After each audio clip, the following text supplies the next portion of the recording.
അസ്സലാമലൈക്കും. ഞാനിന്ന് എത്തിയിട്ടുള്ളത് റെസ്റ്റോറന്റ് സ്റ്റൈലിലുള്ള ഒരു ഭട്ടൂരയുടെ റെസിപ്പിയുമായിട്ടാണ്. അപ്പോൾ ഇത് ഉണ്ടാക്കുന്നത് എങ്ങനെയെന്ന് കണ്ടു നോക്കാം. ഇതിനായിട്ട് ഇതുപോലെ ഒരു ഗ്ലാസ്സിലാണ് ഞാൻ അളന്നെടുക്കുന്നത്. 2 ഗ്ലാസ് മൈദ, അര ഗ്ലാസ് റവ, അര ടീസ്പൂൺ ബേക്കിംഗ് പൗഡർ. ഇതൊന്ന് അരിച്ചു മാറ്റിയിട്ട് ഒരു ബൗളിലേക്കായിട്ട് മാറ്റി കൊടുക്കുക. ഇതിലേക്കായിട്ട് ഒരു ടീസ്പൂൺ പഞ്ചസാര, 1/4 ടീസ്പൂൺ ഉപ്പ്, മൈദ അളന്നെടുത്ത അതേ ഗ്ലാസ്സിൽ അര ഗ്ലാസ് കട്ട തൈരും ചേർത്തിട്ട് നല്ലപോലെ ഒന്ന് മിക്സ് ആക്കി എടുക്കുക. ശേഷം ഇതിലേക്കായിട്ട് മൈദ അളന്നെടുത്ത അതേ ഗ്ലാസ്സിൽ തന്നെ ഒരു ഗ്ലാസ് വെള്ളം ഞാൻ എടുത്തിട്ടുണ്ട്. അതിൽ നിന്നും കുറേശ്ശെ ആയിട്ട് ചേർത്ത് ഈ മാവിനെ നല്ല പോലെ ഒന്ന് കുഴച്ചെടുക്കുക. പക്ഷെ ഒരു ഗ്ലാസ് വെള്ളം മുഴുവനായിട്ടും വേണ്ടി വന്നിട്ടില്ല കേട്ടോ. 1/4 ഗ്ലാസ് വെള്ളം മതി. ഇതിലേക്കായിട്ട് അല്പം ഓയിലും ചേർത്ത് ഒന്നുകൂടെ ഒന്ന് മിക്സ് ആക്കിയിട്ട് ഒരു ബോൾസ് ആക്കിയിട്ട് ഇതിനൊന്ന് മൂടി വെക്കുക.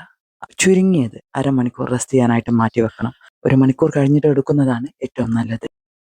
പിന്നീട് ഇത് ചെറിയ ബോൾസ് ആക്കി പത്തിരി പ്രസ്സിലിട്ടിട്ട് ഒന്ന് പ്രസ് ചെയ്തെടുത്തിട്ട് ചൂടായ എണ്ണയിലിട്ട് മുക്കി പൊരിക്കുക.